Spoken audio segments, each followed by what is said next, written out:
Hello दोस्तों, नमस्कार। आप सभी का बहुत बहुत स्वागत है आपके अपने इस यूट्यूब चैनल टोटल लर्निंग पर।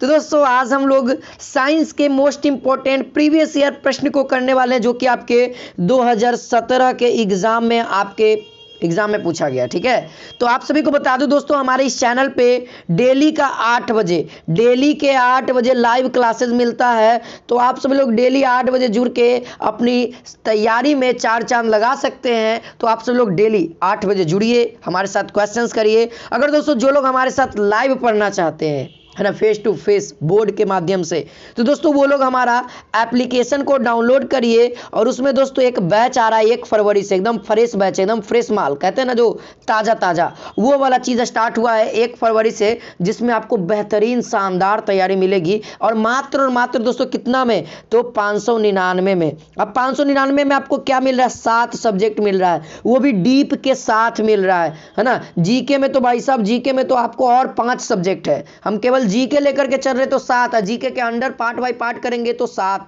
उसमें ही 4 हो जाएगा, तो 7 4 11 सब्जेक्ट ऐसे हो जाएगा। ठीक है, लेकिन हम लोग 7 ही सब्जेक्ट लेकर के चलते 599 में। एक सब्जेक्ट पे आपको 100 रुपया भी नहीं पड़ रहा है, सोच लीजिए। एकदम डीपली चलेंगे, है ना, डीपली। और साथ में दोस्तों आपको एमसीक्यूज दिया जाएगा, थ्योरी दिया जाएगा, थ्योरी कल चलेगा, एमसीक्यूज चलेगा, है ना, टेस्ट चलेगा, वगैरह वगैरह बहुत सारी चीज़ें हैं। तो आप जाइए, है ना, डाउनलोड करिए एप्लीकेशन को, परचेज करिए। मात्र और मात्र दोस्तों उसमें 45 विद्यार्थियों का सीट है, मात्र और मात्र 45 विद्यार्थियों के साथ लगातार सीट भर रही है। तो यदि आप लोग भी चाह रहे हैं एडमिशन लेना तो जल्दी से ले लीजिए। ठीक है, फिर सीट भर जाएगा, कहानी खत्म। फिर मत फोन करके गए सर सीट बचाइए, सीट बचाइए। चलिए, और पीडीएफ पाने के लिए आप हमारे टेलीग्राम से जुड़ सकते हैं दोस्तों। चलिए, पहला प्रश्न आपके स्क्रीन पे 2017 में देख लीजिए। यहाँ साफ साफ मैंने लिख दिया 2017, मैंने नहीं लिखा है, किताब वाले ने लिखा है। अब किस किताब का है सारा आपको मैंने बता रखा है, उपकार का बुक का है। यहाँ देखिए, सामान्य विज्ञान से रिलेटेड आपके एग्जाम में क्वेश्चन पूछता है, यानी कि फिजिक्स, केमिस्ट्री, बायोलॉजी तीनों भैया मिक्स करके पूछता है। चलिए, तैयार है ना।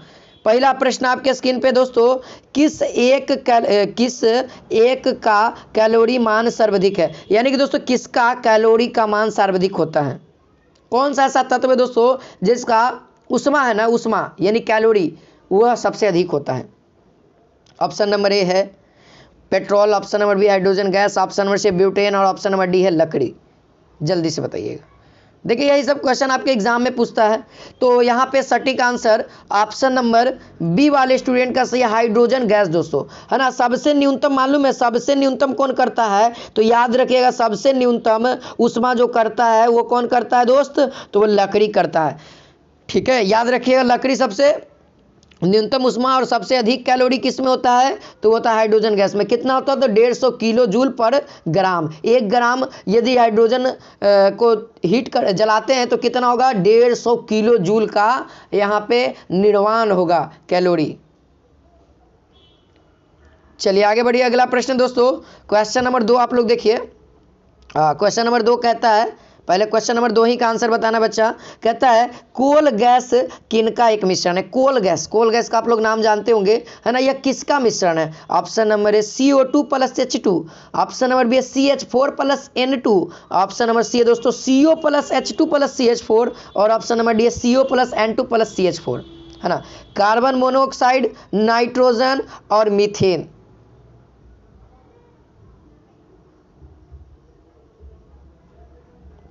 जल्दी से, और ये कार्बन डाइऑक्साइड और ये हाइड्रोजन, सबको पता है।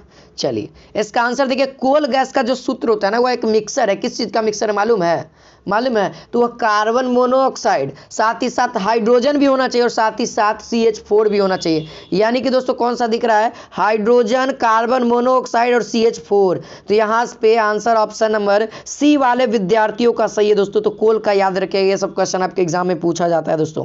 अगला प्रश्न देख लीजिए। अगला प्रश्न कहता है दोस्तों कि कौन सा, क्वेश्चन नंबर 3 में निम्नलिखित में से कौन सा एक तत्व अधातु है। अधातु का यहाँ पे कंडीशन क्या कहता है, कौन सा इसमें परमाणु संख्या वाला तत्व है जो कि अधातु है। 28-14 या 26-13 या 24-12 या 12-11, कौन सा है जो एक अधातु तत्व है ना।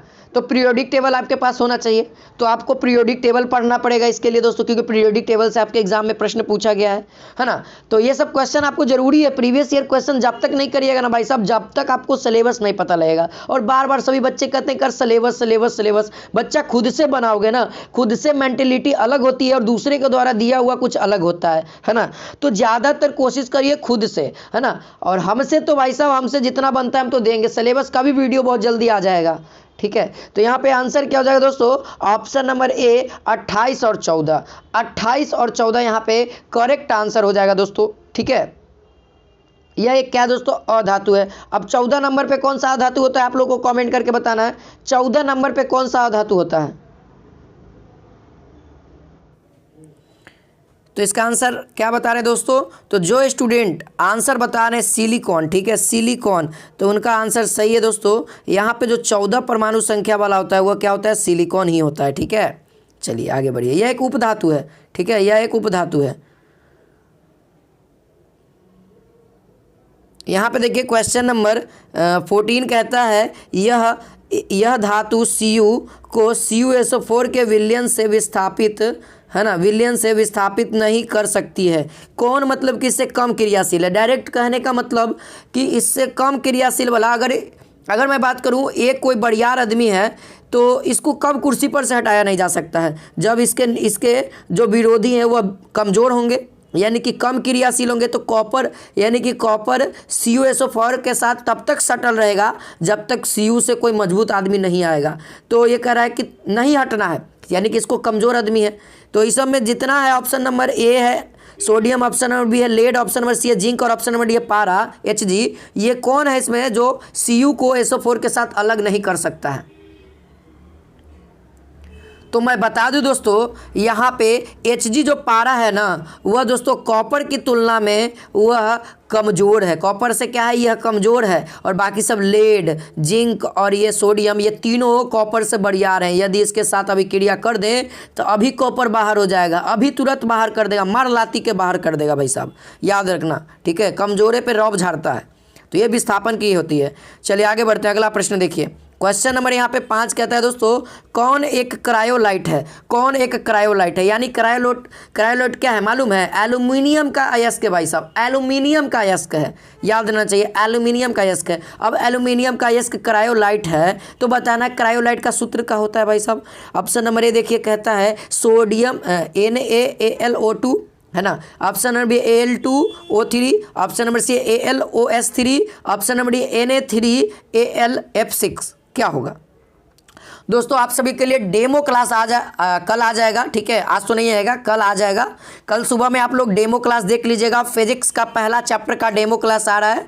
ऑलरेडी वो पेड क्लास वाले बच्चे देख चुके हैं, आप लोगों से पहले पेड क्लास वाले बच्चे देख चुके हैं, और फिर आप लोग देखिएगा कल। आज बच्चे देख लेंगे रात में और आप लोग कल देखिएगा, ठीक है। हाँ जी, तो देखिए यहाँ पे आंसर क्या हो जाएगा, यहाँ पे आंसर क्या हो जाएगा दोस्तों, क्रायोलाइट का जो सूत्र होता है ना, तो याद रखिए आप सभी लोग, क्रायोलाइट का क्या सूत्र होता है, तो होता है Na3AlF6 होता है। ये होगा आंसर, ऑप्शन नंबर डी वाले स्टूडेंट का सही है, ठीक है। तो जो बच्चे डी बता रहे हैं क्रायोलाइट, इसका आंसर सही। अब आपसे क्वेश्चन पूछा क्रायोलाइट किसका अयस्क है, क्रायोलाइट किसका अयस्क है, तो याद रखना क्रायोलाइट किसका अयस्क है, एल्यूमिनियम का, क्योंकि यहाँ पे Al आया हुआ है, एल्यूमिनियम, याद रखिएगा। आगे बढ़ते हैं, आपसे पूछ देगा लोहा का अयस्क, लोहा का अयस्क हेमेटाइट होता है, हेमेटाइट होता है ना, मैग्नेटाइट होता है, ये सब याद रखिएगा। लोहा का अयस्क से भी क्वेश्चन आ जाएगा।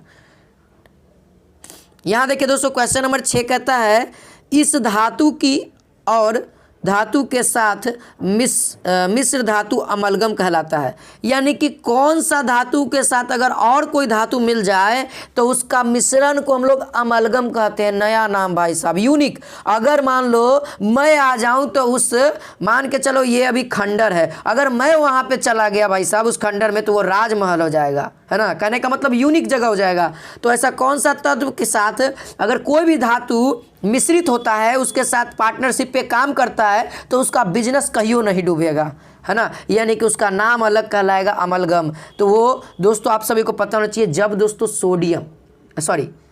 जब पारा है ना, जब पारा जुड़ता है ना, जब पारा जुड़ता है ना तो वो अमलगम कहलाता है। जब पारा किसी के साथ जुड़ जाए तो वो कौन सा मिश्रण कहलाएगा? अमलगम कहलाएगा, अमलगम कहलाएगा। ठीक है, जिसको हम लोग हिंदी में हिंदी में इसको क्या कहते हैं? पारा कहते हैं। अमलगम, अमलगम ये धातु के साथ अभिक्रिया करता है तब, Hg जब धातु के साथ अभिक्रिया करेगा तब, है ना। Hg के बारे में थोड़ा बहुत जान लेते हैं दोस्तों। तो Hg क्या है मालूम है? यह एक धातु है।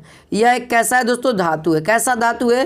तो यह कमरे के ताप में द्रव अवस्था में पाया जाता है। यह कमरे के ताप पर द्रव अवस्था में धातु है भाई साहब, ये धातु है। और धातु कौन सा है? तो ब्रोमीन है। और धातु कौन है? ब्रोमीन का नाम सुने होंगे, जो कि कमरे के ताप पर लिक्विड अवस्था में पाया जाता है। ये ब्रोमीन है जो कि अधातु है। ठीक है, और ये कहाँ पाया जाता है दोस्तों? तो ये मरकरी में पाया जाता है, इसीलिए इसका दूसरा नाम मरकरी भी रखा गया है। इसका दूसरा नाम मरकरी भी रखा है क्योंकि ये मरकरी में ज़्यादा यूज होता है ना। देखते हो कि बराती उराती जाता है ना तो फॉक्सी लाइट लगा रहता है, उसमें मरकरी रहता है, और वही मरकरी में Hg रहता है, पारा रहता है। इसका दूसरा नाम मरकरी, अंग्रेजी में आप इसको मरकरी पढ़िएगा और हिंदी में पारा पढ़ते हैं हम लोग। ठीक है ना। चलिए आगे बढ़िए, अगला प्रश्न देख लीजिए। क्वेश्चन नंबर 7 बच्चा कहता है यह तत्व ऊन में पाया जाता है। देखिए सब प्रीवियस ईयर क्वेश्चन है, बहुत ज़्यादा इंपॉर्टेंट है, तो प्रैक्टिस दबा के करो, दबा के शेयर और दबा के लाइक करिए। और जो चैनल पे नए हैं पहली बार है भाई सब, चैनल को सब्सक्राइब करिए, क्योंकि इसी तरीके से आपको डेली अपडेट, क्लास, लड़ना झगड़ना सब होते रहता है हमारे इस चैनल पर। जैसा कि आपको पता है हम लोग 2021 वाले विद्यार्थियों के लिए ट्विटर कैंपेन किए थे, जो कि अभी तक से चल रहा है। अभी कोई कहा नहीं जा सकता कि सक्सेस होगा कि अनसक्सेसफुल होगा। जहाँ तक अभी तक डाटा बता रहा है कि अनसक्सेसफुल होगा दोस्त, अभी डाटा बता रहा है कि अनसक्सेसफुल होगा। लेकिन दोस्तों एक बार फिर से हम लोग हाथ बटाएंगे और उसमें अब की बार एकदम तहलका मचा देंगे। अब की बार तो ट्विटर ट्रेंड कर देगा। चलिए इस बार देखते हैं क्या होता है। काज ने नोटिस निकाल दे, जब तक नोटिस नहीं निकालेगा तब तक हम लोग चुप नहीं रहेंगे बच्चा। ठीक है, यहाँ देखिए कहता है यह तत्व ऊन में पाया जाता है। कौन सा ऐसा तत्व है? ऑप्शन नंबर ए है के, ऑप्शन नंबर बी है एस, ऑप्शन नंबर सी है सी, ऑप्शन नंबर डी है पी, है ना। पोटेशियम, सल्फर, सिलीनियम और क्या? पी से फास्फोरस।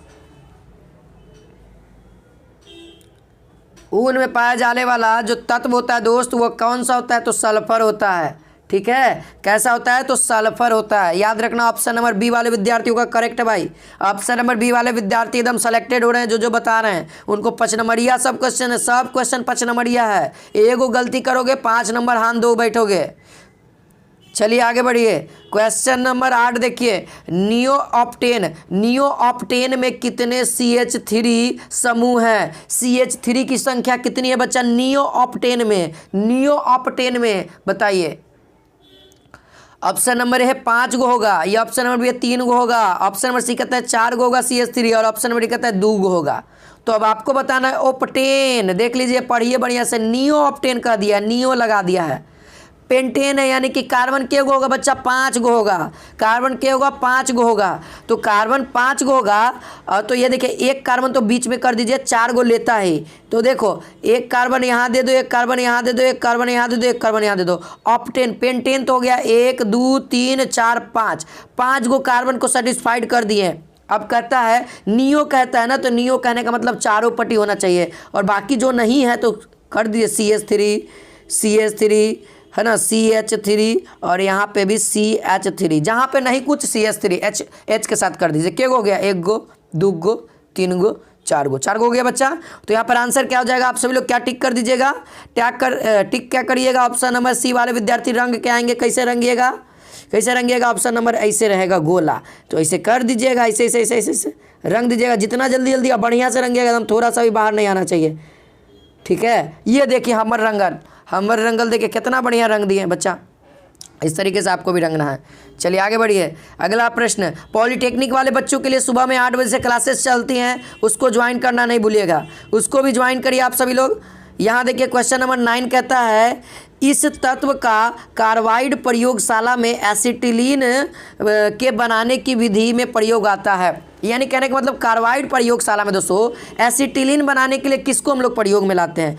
जो एसिटिलीन बनाने के लिए विधि होती है, प्रोसेस होता है, उसमें कौन सा तत्व का यूज करते हैं? ऑप्शन नंबर ए है एल्यूमिनियम, ऑप्शन नंबर बी है सी है कैल्शियम, ऑप्शन नंबर सी है सोडियम, ऑप्शन नंबर डी है बोरॉन।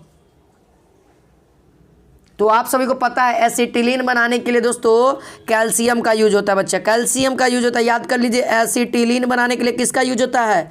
कैल्शियम का यूज होता है। इसका सूत्र कैसे काम करता है देखिए, एसिटिलीन के लिए Ca क्या होता है इसका, इसको यूज कैसे करते हैं तो CaC2 प्लस जल आएगा, इसमें जल भी आ जाएगा और फिर ये रिएक्शन करना स्टार्ट करता है तो बना देता है दोस्तों C2H2, एसिटिलीन बन गया। फिर उसके बाद और बन जाता है यहाँ पर से CaOH, यहाँ पे देख लो ये बन जाता है। तो हमारा एसिटिलीन तो ये है ना। तो याद रखिएगा एसिटिलीन बनाने के लिए कौन सा महत्वपूर्ण है? कैल्शियम महत्वपूर्ण है। और कोई तो तत्व आपको दिख नहीं रहा है, ना ही सोडियम है, ना ही बोरोन है, ना ही एल्युमिनियम है। चलिए अगला प्रश्न देखिए जो आपके एग्जाम में पूछा गया, कहता है वह कौन सी सबसे सामान्य खरपतवार है जो लगभग हर साल फसल के साथ उगती है? ऐसा कौन सा सामान्य खरपतवार है जो हर साल लगभग फसल के साथ उगती है? ये बायोलॉजी का क्वेश्चन है भाई साहब, ये आपका बायोलॉजी का क्वेश्चन है, क्योंकि बायोलॉजी में आपको पढ़ना है कौन सा, पादप एवं जीव, है ना, पादप वाला जीव, तो वो पादप वाला चैप्टर से है। तो इसका आंसर क्या हो जाएगा? तो ऐसा कौन सा है जी जो हर साल उगता है? तो वो उगने वाला है दोस्तों चौलाई। कौन है दोस्त? चौलाई। ऑप्शन नंबर ए वाले विद्यार्थियों का सही है। चौलाई जो है वो लगभग प्रत्येक साल फसल के साथ उगता है ना। अंग्रेजी में खरपतवार को क्या कहते हैं? वीड्स कहते हैं। वीड एक तरह का घास है, घास तो उग ही जाता है हर साल, हर चीज़ में घुस उगता है ना, तो जंगली घास होगा। चलिए क्वेश्चन नंबर 11 कहता है किस एक की प्रतिदिन की जल की आवश्यकता न्यूनतम होती है? यार कैसे लिखता है, टाइपो नहीं कर आता भाई साहब किताब को, एक से बढ़िया तो हम टाइप कर लेते हैं। कहता है दोस्तों किसकी प्रतिदिन की जल की आवश्यकता न्यूनतम होती है? ऐसा कौन सा जानवर है जो कि कम जल में काम कर लेता है? कम जल में काम कर लेता है, सबको पता है इसका आंसर, सब बच्चा बताएगा। मुझे 100% उम्मीद है, आप सभी पे विश्वास है, एक अटूट विश्वास है, बंधन है आप सभी के बीच में। तो यहाँ पे आंसर बच्चा ऑप्शन नंबर डी वाले विद्यार्थियों का सही है। ऊँट। ऊँट आप लोग जानते हैं रेगिस्तान में रहता है वैसा, इसको पानी मिलता है ये नहीं, तो जो पानी मिलता है उसको पेट में बचा के रख ले रहता है और उसी को काम करते रहता है। यानी कि उसका जो जल का न्यूनतम प्रतिदिन वाला क्या है, न्यूनतम आवश्यकता है, कम से कम यूज करता है। देखिए बायोलॉजी का क्वेश्चन, ये सब क्वेश्चन आपके एग्जाम में पहुंचेगा, आपके एग्जाम में यही सब पहुंचेगा। कहेगा कि सर बनाओ हमको रंगो आप। कहता है रीडर पेस्ट का कारण है। रीडर पेस्ट का क्या कारण है? ऑप्शन नंबर ए जीवाणु, ऑप्शन नंबर बी है विषाणु, ऑप्शन नंबर सी है कवक और ऑप्शन नंबर डी है दोस्तों कीड़े। बताइए जल्दी से बताइए, रीडर पेस्ट का मेन कारण कौन सा है? जीवाणु कारण है, विषाणु कारण है, या कवक कारण है, या कीड़ा कारण है ना? बैक्टीरिया, वायरस, फंगस या कीट। कीट को अंग्रेजी में क्या कहते हैं? कुछ भी कहते होंगे, याद कर लीजिएगा। तो देखो जो रीडर पेस्ट होता है ना दोस्तों, यह कोरोना के जैसा है, यह कोविड-19 के जैसा है। ये भी वायरस से होता है। ये भी किससे होता है? वायरस, यानी कि इसको हिंदी में क्या कहते हैं? विषाणु कहते हैं। कोरोना विषाणु, कोरोना विषाणु हिंदी में गजब नाम है ना, कोरोना विषाणु, इंग्लिश में कोरोना वायरस। क्या नाम है भाई साहब, क्या नाम है। अब आ गया ओमिक्रॉन विषाणु, ओमिक्रॉन वायरस, है ना, जिसके कारण कौन चीज संस्थान सब बंद है, ऑफलाइन सेंटर भी हम लोग का बंद है। चलो बच्चा क्वेश्चन नंबर 13 कहता है कौन एक तत्व की कमी के कारण होने वाला रोग है? तत्व कहने का मतलब दोस्तों यानी कहने का मतलब धातु कहो ना, डायरेक्ट धातु, ठीक है। ऑप्शन नंबर ए है मारामस, ऑप्शन नंबर बेरी, ऑप्शन नंबर सी है पैलागड़ा, ऑप्शन नंबर डी है घैघा, यानी कि गोलाइटर। अंग्रेजी में इसको क्या कहते हैं? गोलाइटर। तो मालूम है आप सभी को? हाँ जी मालूम तो होना चाहिए।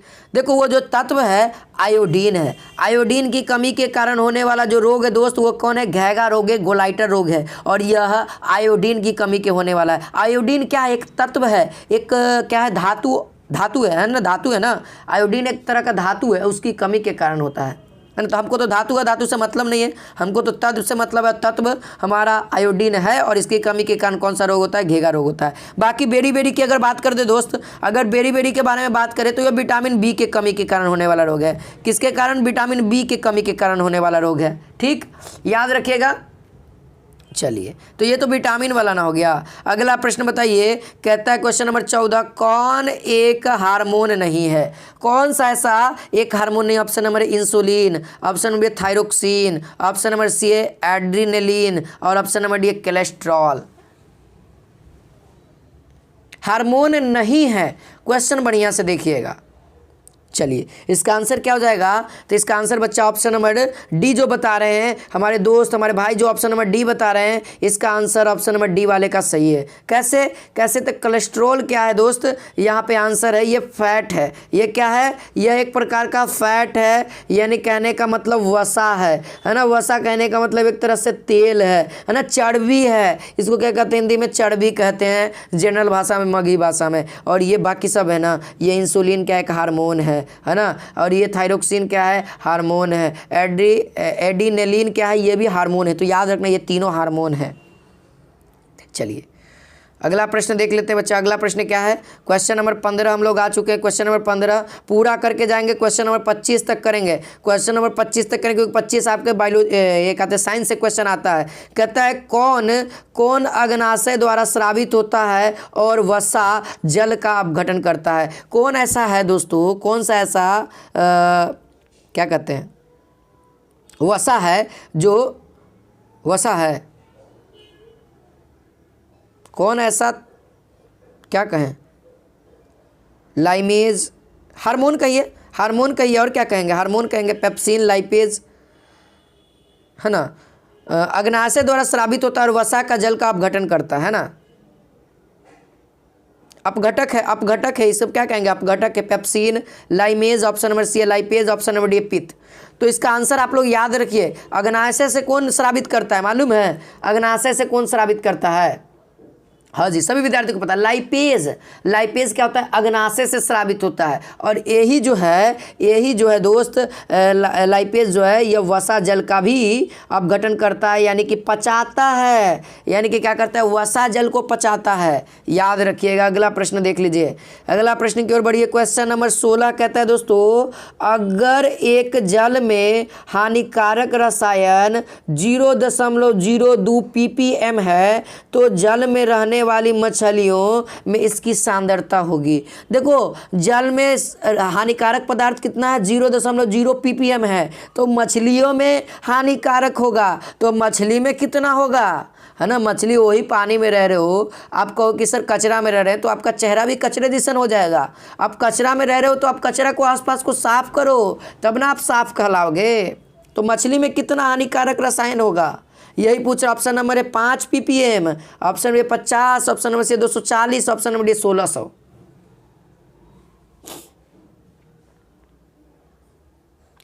तो इसका आंसर आप लोग याद करिए, ठीक है। इसका आंसर क्या होगा? कोई नहीं बता पाएगा। इसका आंसर यहाँ पे क्या होगा? इसकी गणना नहीं की जा सकती बच्चा, ठीक है। इसकी गणना नहीं की जा सकती। क्वेश्चन गलत लिखा हुआ है, क्वेश्चन गलत लिखा हुआ है, ठीक है। ये क्वेश्चन ही गलत लिखा हुआ है, ठीक है, याद रखना। अगला प्रश्न देख लेते हैं, अगला प्रश्न देख लेते हैं। क्वेश्चन नंबर 17 कहता है, प्रकाश संश्लेषण के लिए कौन सी गैस आवश्यक है? प्रकाश संश्लेषण के लिए कौन सी गैस एकदम नेसेसरी है, नहीं तो इसके बिना प्रकाश संश्लेषण यानी कि फोटोसिंथेसिस नहीं होगा।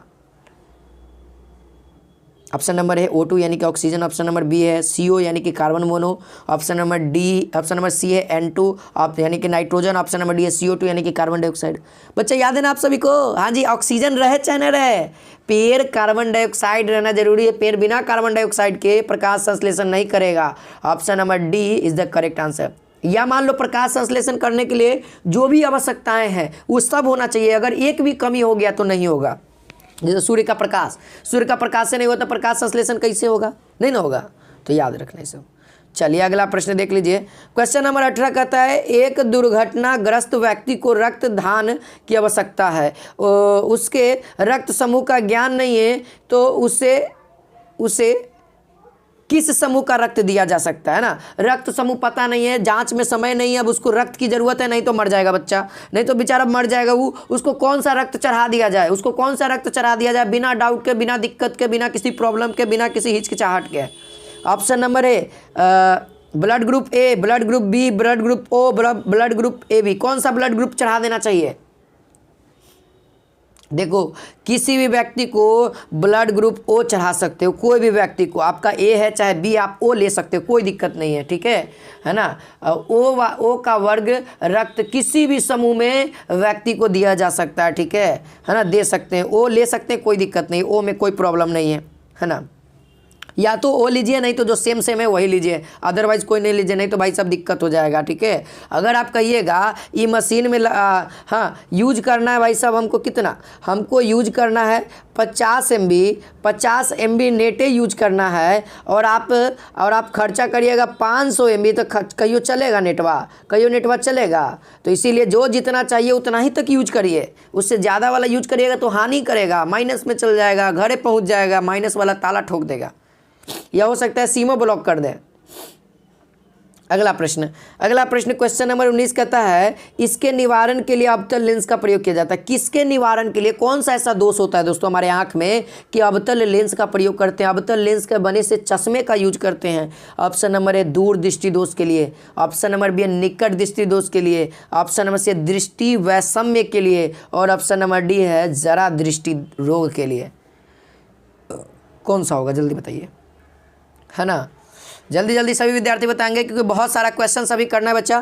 तो यहाँ पे आंसर क्या हो जाएगा, अवतल लेंस के लिए दोस्तों निकट दृष्टि दोष, अवतल के लिए निकट दृष्टि दोष, दूर दृष्टि दोष के लिए याद रखिएगा, अगर मैं दूर दृष्टि दोष की बात करूँ तो इसके लिए याद रखिएगा क्या, उत्तल लेंस। इसके लिए आप सभी लोग क्या याद रखिएगा, उत्तल लेंस याद रखिएगा, ठीक है।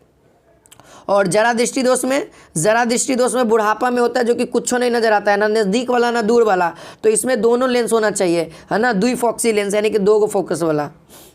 आगे बढ़िए, अब देखिए क्वेश्चन नंबर 20 आपके एग्जाम में पूछा गया है किसका भार न्यूनतम है, कौन सा ऐसा ग्रह है जिसका भार न्यूनतम है। ऑप्शन नंबर ए है मंगल, ऑप्शन नंबर बी है शुक्र, ऑप्शन नंबर सी है बुध, और ऑप्शन नंबर डी है पृथ्वी,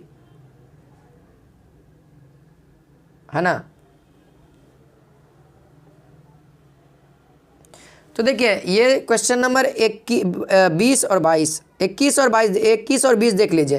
क्वेश्चन नंबर 21 और 20 का दोनों ही आंसर सही होगा सी। क्यों दोस्तों, क्योंकि भार जो न्यूनतम है ग्रह का वो बुध है, और ग्रह का कोई भी वायुमंडल नहीं है वो भी बुध है।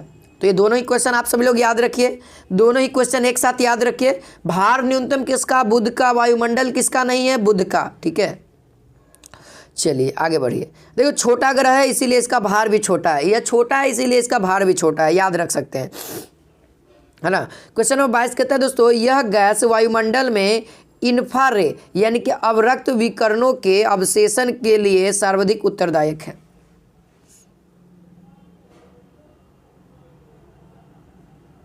इंफ्रारेड बताइए जल्दी से,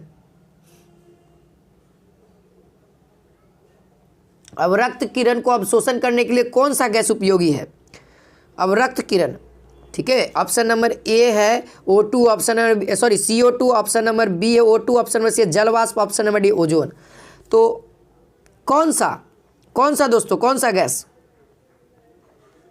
हाँ जी याद रखिएगा, हाँ जी याद रखिएगा दोस्तों, यहाँ पे आंसर आप सभी लोग याद रखिएगा, ऑप्शन नंबर यहाँ पे ए हो जाएगा CO2 दोस्तों, है ना। CO2 याद रखिएगा, ये अवरक्त यानी कि इंफ्रारेड को, है ना, इंफ्रारे को यानी अवरक्त किरण को यह क्या करता है, CO2 अवशोषित कर लेता है। अब मैं बताऊं यूवी रे के बारे में जानते हैं ना आप लोग, यूवी रे मतलब कि अल्ट्रा वैगनी रे यानी कि परा बैगनी किरण, उसको कौन अति करता है, तो ओजोन करता है। इसका सूत्र क्या होता है, O3 होता है ना। ओजोन उसको रिफ्लेक्ट करता है, अवशोषित नहीं करता, उसको रिफ्लेक्ट करता है ना। जैसे शीशा पे टॉर्च मारिएगा तो शीशा जिस एंगल से मारिएगा उसी एंगल से पीछे की ओर भाग जाएगा, है ना। तो वही काम करता है, जिस एंगल से यूवी रे आता है उसी एंगल से टकरा करके उसको वापस उसी दिशा में भेज देता है। यहाँ पे भी क्या हो जाता है, प्रकाश का परावर्तन हो जाता है। चलिए आगे बढ़िए, ये देखिए दोस्तों पैरामेडिकल इंटरमीडिएट 2017 का क्वेश्चन है। यहाँ पे क्वेश्चन नंबर 13 कहता है किस माध्यम में ध्वनि की गति न्यूनतम होगी, किस माध्यम में ध्वनि की गति न्यूनतम होगी। ऑप्शन नंबर ए है वायु, ऑप्शन नंबर बी है पारा, ऑप्शन नंबर सी है समुद्री जल, ऑप्शन नंबर डी है एल्कोहल। आप सभी को बता दूं ठोस जितना ज़्यादा अणु सटा हुआ रहेगा उतना ही ध्वनि की गति तेज होगी, और जितना ही अणु दूर दूर रहेगा उतना ही ज़्यादा अणु ध्वनि की गति कम होगी। याद रखना, सटल रहेगा ज़्यादा ध्वनि डीजे ज़्यादा, जैसे कि रूम में आप बजाइए, एगो मोबाइल अगर रूम बंद करते हैं दोस्त, अगर एगो मोबाइल का आप स्पीकर बजाते हो ना बहुत ज़्यादा करता है। काहे क्योंकि हम बंद कमरा में हैं, यानी कि सॉलिड में है। अगर वही मोबाइल को आप बाहर रोड पे लेके चल जाइए, एकदम आवाजवा कहता है कोची बोल रहा है जी, कोची बोल रहा है, पता नहीं लगता है ना। तो यहाँ पे क्या होता है, वहाँ पे क्या हुआ, खुला था, यानी कि वायु में दोस्तों क्या होता है, ध्वनि की गति न्यूनतम होती है। सबसे न्यूनतम कहाँ होती है, वायु में। इस ऑप्शन के आधार पे अगर सबसे कम की बात करें तो वह निर्वात में होती है। सबसे कम निर्वात में, जहाँ पे माध्यमे ना हो, वहाँ पे गति नहीं करेगा। ध्वनि को गति करने के लिए क्या चाहिए, माध्यम की आवश्यकता हो। जहाँ पे माध्यम में नहीं तो ध्वनि गति नहीं करेगा तो भाई सब कुछ नहीं होगा, सुनाइए नहीं देगा। बाकी जल में भी अधिक होता है, ठीक है, जल में भी अधिक होता है। सॉलिड में बात करें तो ज़्यादा होता है, जल में सॉलिड से अपेक्षा कम होता है। अगर वायु में बात करें तो जल और सॉलिड की अपेक्षा बहुत कम होता है। चलिए क्वेश्चन नंबर यहाँ पे 24 दे सकते हैं, हुक का नियम किससे संबंधित है। जो हुक ने नियम दिया हुआ किस चीज़ से संबंधित है। ऑप्शन नंबर ए दोस्त दाब, ऑप्शन नंबर बी है आयतन, ऑप्शन नंबर सी है प्रतिबल और ऑप्शन नंबर डी है पृष्ठ तनाव। सभी विद्यार्थी बताएंगे। देखिए आप लोगों से एक नाराजगी है दोस्तों, आप लोग शेयर नहीं करते हैं, ज़्यादा से ज़्यादा नए बच्चे को नहीं जोड़ते, तो जल्दी से सब्सक्राइब करवाइए। 50,000 की फैमिली जल्दी बनाइए यार, 50,000 बहुत जल्दी होने वाला है, 50 के बहुत जल्दी होने वाला है, तो आप लोग सपोर्ट करिए, ठीक है, बहुत जल्दी हो जाएगा। मात्र से मात्र 3 से 4K बचा हुआ है, 3 से 4K बचा हुआ है, जल्दी से कर दीजिए, ठीक है।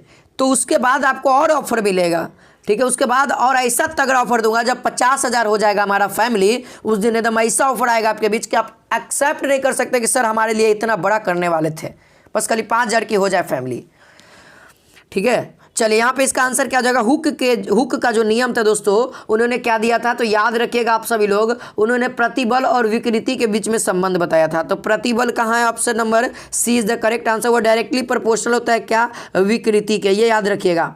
ये नियम बताए थे, ठीक है, ये नियम बताए थे किसने, हुक के नियम में। प्रतिबल क्या है, डायरेक्टली प्रोपोर्शनल है विकृति के, यानी विकृति बढ़ेगा प्रतिबल बढ़ेगा, प्रतिबल बढ़ेगा विकृति बढ़ेगा, ठीक, याद रखिएगा। अगला प्रश्न क्वेश्चन नंबर 25 दोस्तों, मोस्ट इंपॉर्टेंट, पास्कल सेकंड किसकी इकाई है। पास्कल सेकंड किसकी इकाई है। ऑप्शन नंबर ए पृष्ठ तनाव, ऑप्शन नंबर प्रतिबल, ऑप्शन नंबर सी विकृति, ऑप्शन नंबर डी श्यानता। देखिए आपके एग्जाम में आया ना, यूनिट वाले चैप्टर से आया कि नहीं, या मापन वाले चैप्टर से आया कि नहीं, देखिए आ गया ना, पास्कल सेकंड किसका यूनिट है। सब बच्चे को पता होगा, सब बच्चे को पता होगा यहाँ पे आंसर।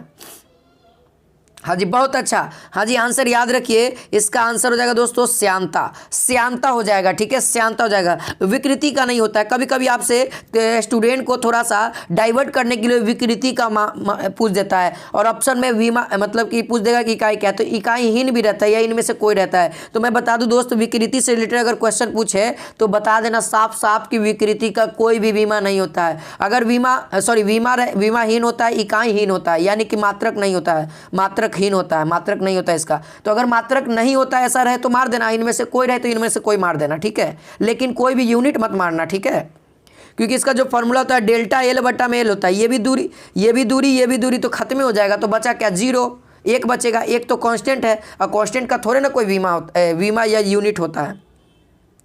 उम्मीद है दोस्तों आज की क्लास आप सभी को अच्छी लगी हो, तो कमेंट करके बताइएगा आज की इस क्लास के कैसे लगी। और डेली आप सभी लोग जुड़िए, लाइव क्लास करने के लिए 8 बजे टेलीग्राम से जरूर जुड़िएगा। और हमारे ऐप को अभी तक से जो लोग डाउनलोड नहीं किए तो भाई साहब ऐप डाउनलोड कर लो, मज़ा आएगा। जितना ज़्यादा से ज़्यादा ऐप को डाउनलोड करवाइए जल्दी से, है ना। फिर मिलते हैं दोस्तों नेक्स्ट क्लास में, आज के लिए बस इतना ही। जय हिंद जय भारत।